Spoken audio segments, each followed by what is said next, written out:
Hello दोस्तों, आज की ब्रेकिंग न्यूज, बड़ी खबरें, मुख्य समाचार और ताजा तरीन हेडलाइंस के साथ मैं गोपाल मिश्रा हाजिर हूं लेकर आज का अखबार। सुन लिया, समझो, पढ़ लिया। दोस्तों, आज तारीख है 22 अक्टूबर 2022 और दिन है शनिवार।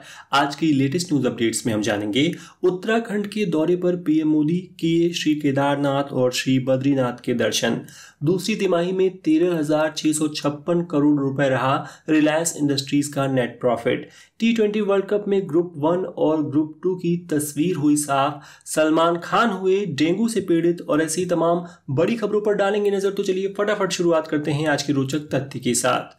आज धनतेरस से 5 दिनों का दीपोत्सव पर्व शुरू हो रहा है। इस बार धनतेरस आज शाम 6 बजे से शुरू होगा और 23 की शाम 6 बजे तक रहेगा। इस कारण धनतेरस 22 और 23 दोनों दिन मनाया जाएगा।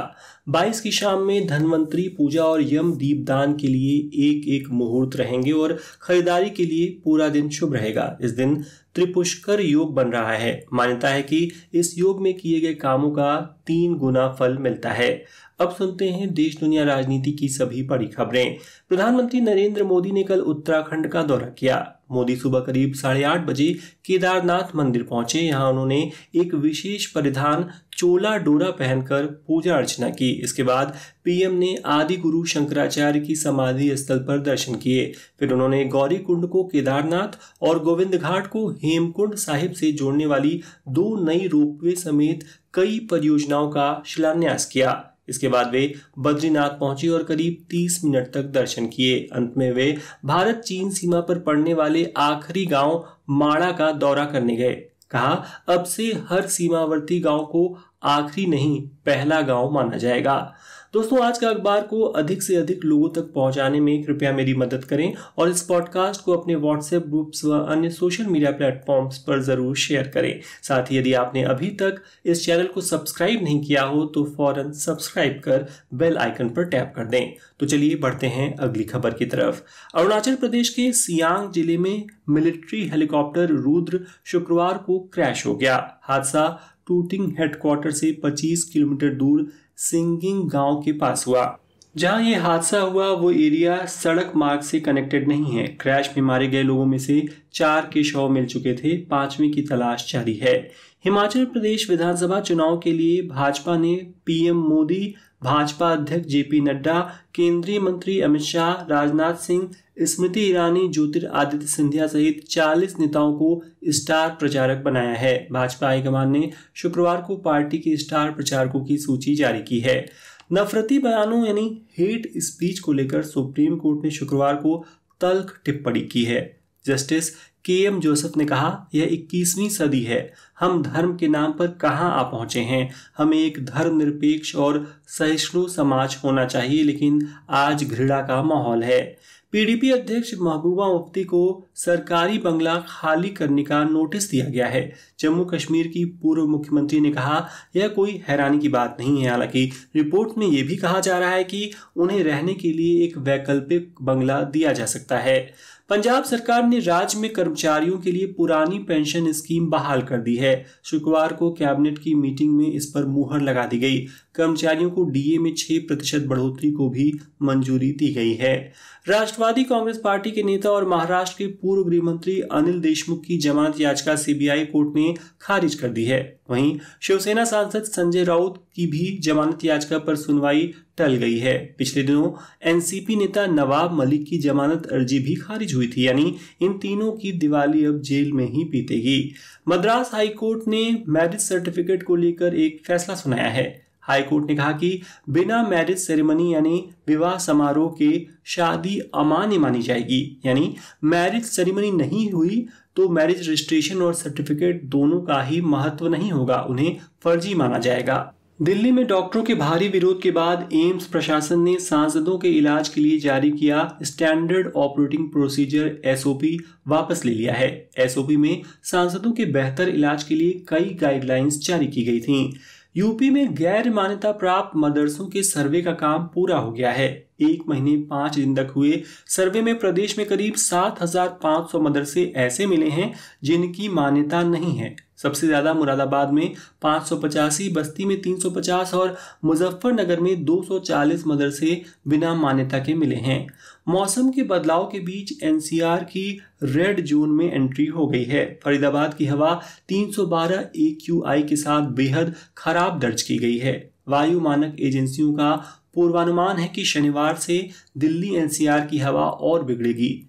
अगले 3 दिन तक हवा की गुणवत्ता बहुत खराब श्रेणी में रहेगी। इटली में ब्रदर्स ऑफ इटली पार्टी ने नई सरकार का गठन कर दिया है। पार्टी ने जॉर्जिया मेलोनी को प्रधानमंत्री नामित किया है। जॉर्जिया देश की पहली महिला प्रधानमंत्री बनकर इतिहास रचने जा रही हैं।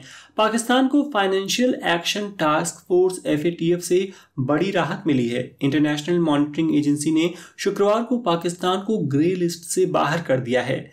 ग्रे लिस्ट में आने से पाकिस्तान को हर साल लगभग $10 अरब से अधिक का नुकसान हो रहा था। अब उसे आसानी से लोन मिल सकेगा। पाकिस्तान के चुनाव आयोग ने शुक्रवार को देश के पूर्व प्रधानमंत्री और PTI नेता इमरान खान को 5 साल के लिए अयोग्य घोषित कर दिया। उनकी संसद सदस्यता भी रद्द कर दी गई। इस फैसले के बाद इमरान अगले 5 साल तक चुनाव भी नहीं लड़ पाएंगे। फैसले के खिलाफ इमरान समर्थकों ने चुनाव आयोग के ऑफिस के बाहर जमकर हंगामा किया। अब सुनते हैं बिजनेस वर्ल्ड की लेटेस्ट न्यूज। रिलायंस इंडस्ट्रीज ने सितंबर 2022 को खत्म दूसरी तिमाही के रिजल्ट कल घोषित किए। इस तिमाही में कंपनी का नेट प्रॉफिट साल दर साल 0.18% घटकर 13,656 करोड़ रुपए रहा। ऑपरेशनल रेवेन्यू 33.7% बढ़कर 2.32 लाख करोड़ रुपए हो गया, जो पिछले साल 1.2 लाख करोड़ रुपए था। कंपनी का कंसोलिडेटेड ऑपरेटिंग प्रॉफिट 14.5% बढ़कर 34,663 करोड़ रुपए रहा। कल शेयर बाजार में तेजी रही। सेंसेक्स 104 अंकों की तेजी के साथ 59,307 के स्तर पर बंद हुआ। निफ्टी 12 अंक बढ़कर 17,576 पर क्लोज हुआ। वहीं सराफा बाजार में कल सोने में गिरावट और चांदी में तेजी देखने को मिली। 24 कैरेट सोना 50,062 रुपए प्रति 10 ग्राम पर बंद हुआ। चांदी 55,555 रुपए प्रति किलोग्राम पर पहुंच गई। रुपया डॉलर के मुकाबले 4 पैसे मजबूत हुआ। कल खबर आई कि इलोन मस्क ट्विटर को खरीदने के बाद कंपनी के करीब 75% एम्प्लॉइज को निकालने का प्लान बना रहे हैं। हालांकि इस खबर के सामने आने के तुरंत बाद ट्विटर ने अपने एम्प्लॉइज को स्पष्ट किया कि कंपनी का छटनी को लेकर कोई प्लान नहीं है। केंद्र सरकार के कर्मचारियों और पेंशनर्स का central government health scheme CGHS के तहत निजी अस्पतालों में कैशलेस इलाज होता है, लेकिन अब हॉस्पिटल CGHS से रजिस्ट्रेशन खत्म कर रहे हैं क्योंकि सरकार हॉस्पिटल्स का समय पर भुगतान नहीं कर रही है। CGHS के पास 1300 करोड़ रुपए से ज्यादा का बकाया है। देश में करीब 42 लाख लोग ऐसे हैं जिन्हें CGHS का लाभ मिलता है। त्योहारों में जोरदार डिमांड का असर बैंकिंग सेक्टर पर नजर आ रहा है। RBI के आंकड़ों के मुताबिक 7 अक्टूबर तक बैंकों से 128.6 लाख करोड़ रुपए के लोन उठाए गए। यह बीते साल अक्टूबर के पहले हफ्ते तक उठाए गए लोन से करीब 18% अधिक है। अब सुनते हैं खेल जगत के मुख्य समाचार।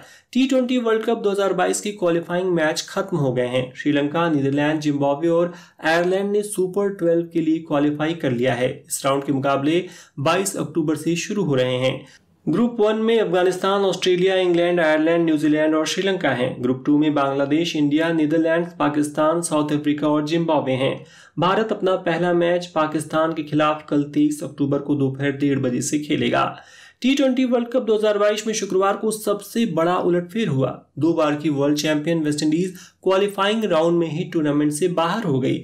आयरलैंड ने विश्व विजेता टीम को 9 विकेट से हरा दिया। ऐसा पहली बार है जब कोई विश्व विजेता टीम वर्ल्ड कप के मेन राउंड में ही नहीं पहुंच पाई है। T20 वर्ल्ड कप में भारत और पाकिस्तान के बीच रविवार को होने वाले महामुकाबले से पहले पाकिस्तानी खेमे से एक बुरी खबर आई है। उनके नंबर 3 बल्लेबाज शान मसूद को प्रैक्टिस मैच के दौरान सिर पर चोट लग गई, जिसके बाद उन्हें हॉस्पिटल ले जाया गया। उनकी मौजूदा स्थिति के बारे में जानकारी नहीं मिल पाई है। राष्ट्रमंडल खेलों के स्वर्ण पदक विजेता लक्ष्य सेन ने अपने सीनियर हमवतन HS प्रणॉय को डेनमार्क ओपन में हरा दिया है। लक्ष्य ने सीधे गेम में जीत हासिल कर टूर्नामेंट के पुरुष एकल क्वार्टर फाइनल में अपना स्थान पक्का किया। लक्ष्य क्वार्टर फाइनल में जापान के कोडाई नारुका से भिड़ेंगे। इंग्लिश प्रीमियर लीग की टीम मैनचेस्टर यूनाइटेड ने स्टार स्ट्राइकर क्रिस्टियानो रोनाल्डो को चेल्सी के खिलाफ आज शनिवार को होने वाले मैच से बाहर कर दिया है। रोनाल्डो टॉटनहैम हॉटस्पर के खिलाफ पिछले मैच में निर्धारित 90 मिनट होने से पहले ही ड्रेसिंग रूम लौट गए थे। इस कारण उनके खिलाफ अनुशासनात्मक कार्रवाई हुई है। दुनिया की पूर्व नंबर 1 खिलाड़ी सिमोना हालेप को डोपिंग के मामले में अस्थायी रूप से निलंबित कर दिया गया है। अंतर्राष्ट्रीय टेनिस अखंडता एजेंसी ने बताया कि प्रतिबंधित दवाओं का सेवन करने की वजह से हालेप पर कार्रवाई की गई है। हालांकि हालेप ने खुद को निर्दोष बताया है। ये भी कहा कि मेरा जिंदगी का सबसे मुश्किल मैच शुरू हो चुका है। दोस्तों, आगे बढ़ने से पहले आपसे एक छोटी सी रिक्वेस्ट करना चाहूंगा कि यदि आज का अखबार आपको पसंद आ रहा हो तो इस वीडियो को अपनी एक प्यारी सी लाइक देकर सपोर्ट करना ना भूलें और इसे उन मित्रों के साथ जरूर शेयर करें जो बिना समय गंवाए दिन भर की बड़ी खबरों को सुनना चाहते हो। तो चलिए अब सुनते हैं मनोरंजन जगत की कुछ बड़ी खबरें। रियलिटी शो बिग बॉस के होस्ट अभिनेता सलमान खान को डेंगू हो गया है, जिसकी वजह से वह बिग बॉस को अब होस्ट नहीं कर पाएंगे। खबर है कि करण जौहर अगले कुछ एपिसोड्स को होस्ट करेंगे। सोनी पिक्चर्स इंडिया देसी सुपर हीरो शक्तिमान को बड़े पर्दे पर लाने की तैयारी में है। इस बीच खबर आई कि शक्तिमान के एक्टर मुकेश खन्ना ने कहा है कि इस फिल्म का डायरेक्टर हिंदू होना चाहिए। अब इस पर खन्ना ने नाराजगी जताई है। कहा, मैंने कभी ऐसी कोई बात नहीं कही। धर्म की परवाह किए बिना मैं कलाकार का सम्मान करता हूं। अभिषेक बच्चन की psychological thriller web series Breath into the shadow के नए सीजन का पहला टीजर रिलीज हो गया है। नया सीजन 9 नवंबर को अमेजन प्राइम पर आ रहा है।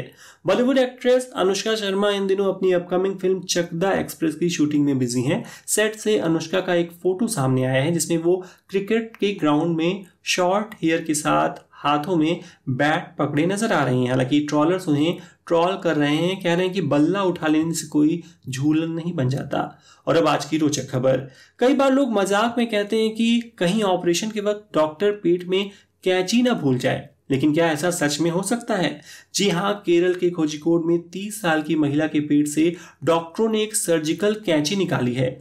महिला के पेट में यह फॉर्सेप 2017 से पड़ा था, जिसे डॉक्टरों ने उसके सिजेरियन ऑपरेशन के दौरान छोड़ दिया था। बेचारी महिला 5 सालों तक हैवी एंटीबायोटिक्स के सहारे दर्द सहती रही, पर जब दर्द जानलेवा हो गया तब महिला ने एक्सरे कराया और पेट में कैंची नजर आई।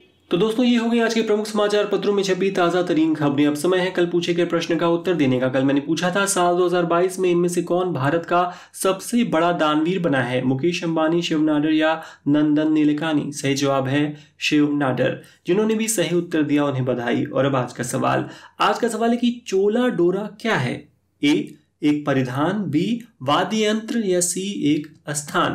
कृपया कमेंट के माध्यम से अपना उत्तर जरूर दें। आज का अखबार अंत तक सुनने के लिए आपका बहुत बहुत धन्यवाद। And once again I request you to please subscribe Aaj Ka Akhbar and share this podcast with your friends. तो कल फिर होगी मुलाकात, क्योंकि हर दिन हर बार लेकर आता हूं मैं आज का अखबार। तब तक के लिए नमस्कार।